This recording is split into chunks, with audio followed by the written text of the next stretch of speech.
আব্রাহামকে একটি পুত্র সন্তান দেবেন বলে কথা দিয়েছিলেন এবং সেই সন্তান থেকে বহু সন্তান হবে, যাদের মধ্য দিয়ে পুরো পৃথিবী আশীর্বাদ লাভ করবে। কিন্তু আব্রাহাম আর তার স্ত্রী সারার সন্তান জন্ম দেওয়ার জন্য অনেক বয়স হয়ে গিয়েছিল। 20 বছর কেটে গেল। আব্রাহাম এখনো ঈশ্বরের প্রতি স্থির বিশ্বাস রেখে চলেছে। তার যখন 100 বছর আর সারার 90 বছর বয়স, ঈশ্বর তাঁর দেওয়া কথা তাদের মনে করালেন। সারা সন্তান সম্ভবা হল।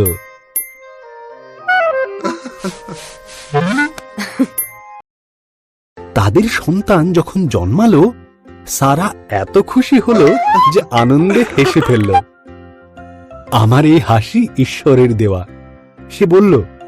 সুতরাং তারা তাদের সন্তানের নাম দিল ইসহাক, যার মানে সে হাসে। ইসহাক যখন বালক, ঈশ্বর আব্রাহামের মহা পরীক্ষা নেবার জন্য তাকে মরিয়া পর্বতে নিয়ে গিয়ে ঈশ্বরের নামে বলিদান দিতে বললেন। আব্রাহাম বিভ্রান্ত হল, কিন্তু তবুও সে ঈশ্বরে বিশ্বাস রাখল। ইসহাক কাঠের গোছা বইল, আর আব্রাহাম নিল ছুরি আর মশাল। একসাথে তারা পাহাড়ে চড়তে লাগল। বলিদানের মেষশাবক কোথায়? ইসহাক জিজ্ঞাসা করল। আব্রাহাম উত্তর দিল, ঈশ্বর যোগাবেন। আব্রাহাম বেদির ওপর কাঠগুচ্ছ সাজালো, ইসহাককে বেঁধে কাঠের গুচ্ছের ওপর শুইয়ে দিল। ইসহাককে মারার জন্য যখন সে ছুরি তুলেছে, তখন স্বর্গদূত তাকে ডাকলেন, আব্রাহাম, শিশুটিকে মেরো না। স্বর্গদূত বললেন, ঈশ্বর জানেন তাঁর প্রতিজ্ঞাকে তুমি বিশ্বাস করো।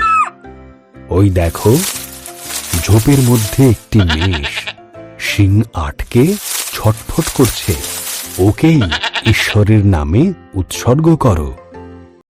আব্রাহাম তার ছেলের পরিবর্তে মেষটিকে ঈশ্বরের উদ্দেশ্যে উৎসর্গ করল। এই জায়গার নাম সে রাখল ঈশ্বর যোগাবেন, কারণ ঈশ্বর বলির পশু যোগান দিয়েছিলেন। ঠিক যেমন ঈশ্বর বলেছিলেন, তাঁর দেওয়া কথা তিনি রাখলেন।